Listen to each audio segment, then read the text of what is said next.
La méningite est une inflammation des membranes, en d'autres termes, les méninges entourant le cerveau et la moelle épinière. Une tuméfaction se forme alors et engendre des symptômes comme la migraine, la fièvre et même le torticolis. D'après nos confrères de Doctissimo, la plupart des cas de méningite sont causés par des infections virales et à moins que le patient ne souffre de déficit immunitaire, la guérison se fait alors spontanément et sans traitement particulier. En revanche, si l'origine est de nature bactérienne, l'infection pourrait avoir des conséquences délétères si elle n'est pas traitée dans les plus brefs délais. La bactérie dont il est question est considérée comme très commune chez les enfants, puisque selon l'INSERM, 2/3 des méningites surviennent lorsque le sujet a moins de 5 ans.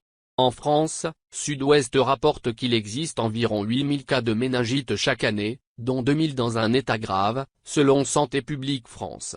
Il est toutefois précisé par les agences régionales de santé, ARS, que le risque de méningite est relativement faible dans l'Hexagone. Un détail à ne pas sous-estimer compte tenu de la dangerosité de cette infection maligne. Il est donc impératif de s'informer sur tous les symptômes de cette maladie d'autant plus qu'elle est très contagieuse.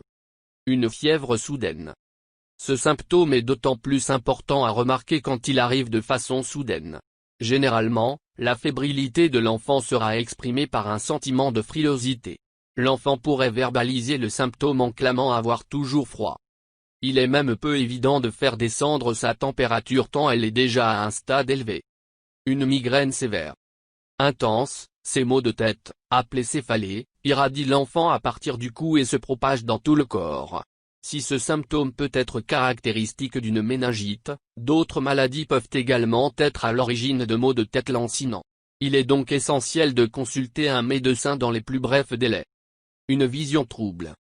La personne touchée par la méningite n'arrive pas à concentrer pour voir clairement. Il en résulte aux yeux du malade un environnement trouble et peu discernable. Nausées, vomissements et maux d'estomac. Des sensations désagréables se traduisant par des nausées éventuellement suivies par des vomissements. Dans ce cas, la personne souffrant de méningite perd également l'appétit. La sensibilité à la lumière vive. Appelée dans le jargon de la médecine, photophobie, le malade éprouve une hypersensibilité vis-à-vis de la lumière. Plus la lumière est vive et éblouissante, plus la sensibilité du sujet est manifestée par un larmoiement suivi par une nausée et une migraine. Rigidité des muscles occipitaux. Cet état peut être remarqué quand l'enfant se met dans une position assez voire inhabituelle. Les tentatives de l'aider à se mettre dans une position commode pourraient ne pas aboutir en vue de la crispation de sa tête penchée vers l'arrière et de ses jambes pliées. Incapacité à déplier ses jambes. Ce phénomène est appelé le signe de Brudzinski.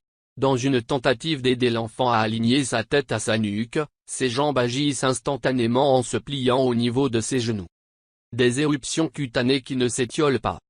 Les éruptions cutanées n'échappent pas à la méningite.